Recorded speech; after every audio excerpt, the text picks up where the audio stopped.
নমস্কার সবাইকে।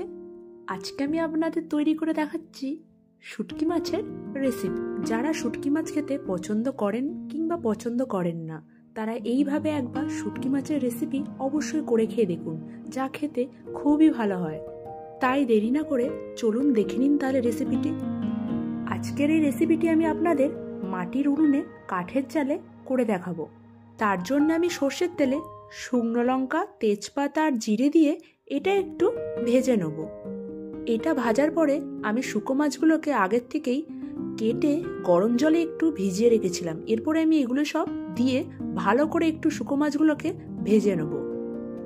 মাছের পরিমাণটা আপনারা সবজির পরিমাণ অনুযায়ী ব্যবহার করবেন। শুকো মাছটা ভাজার পরে আমি পেঁয়াজ আর আলু কেটে রেখেছিলাম সেটা দিয়ে দিচ্ছি। দিয়ে একসাথে আমি আরেকটু ভালো করে ভেজে নেব। মাটির উনুনে রান্না করছি বলে আমি আলুগুলোকে একটু বেশি মোটা করে কেটেছি। আপনারা গ্যাসে করলে একটু পাতলা করে কাটবেন। পেঁয়াজ আলু ভাজার পরে আমি একটু মূলো কেটে রেখেছিলাম সেটা দিয়ে দিচ্ছি। সাথে শিম দিচ্ছি, ওলকপি দিচ্ছি আর একটু বেগুন দিচ্ছি। দিয়ে হলুদ গুঁড়ো এবং স্বাদ মতো লবণ দিয়ে এটা আমি ভালো করে নাড়াচাড়া করে মিশিয়ে নেব। রেসিপিতে ব্যবহার করা প্রতিটি মশলাই আপনারা সবজির পরিমাণ অনুযায়ী ব্যবহার করবেন, কিন্তু মশলাগুলি একই ব্যবহার করবেন।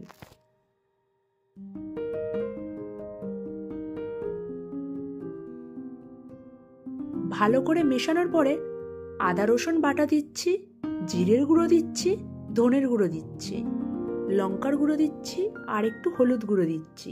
আর একটা টমেটো কেটে রেখেছিলাম সেটাও দিয়ে দিচ্ছি। আর একটু তেল দিয়ে এটা আমি 5 মিনিটের মতন হাই ফ্লেমে কষিয়ে নেব।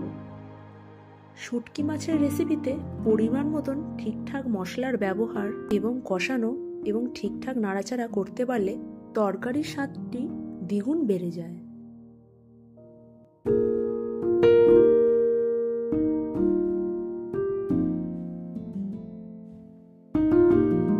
সবগুলো একসাথে ভালো করে কষানোর পরে আমি জল দিয়ে দিচ্ছি।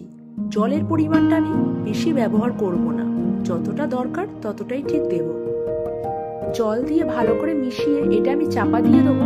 এটা হাই ফ্লেমে 9 থেকে 10 মিনিটের মতন হবে। মাঝে মাঝে আমি একটু নাড়াচাড়াও করে দিয়েছি এবং 10 মিনিট পরে দেখুন রেসিপিটি একদম কমপ্লিট হয়ে গেছে।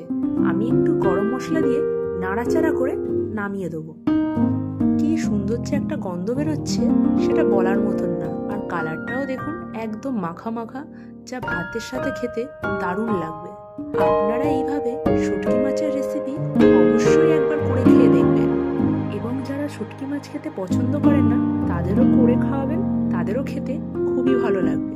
রেসিপিটি ভালো লাগলে লাইক, শেয়ার, কমেন্ট করে দেবেন এবং নতুন নতুন রেসিপি দেখতে পাওয়ার জন্য অবশ্যই আমার চ্যানেলটিকে সাবস্ক্রাইব করে দেবেন।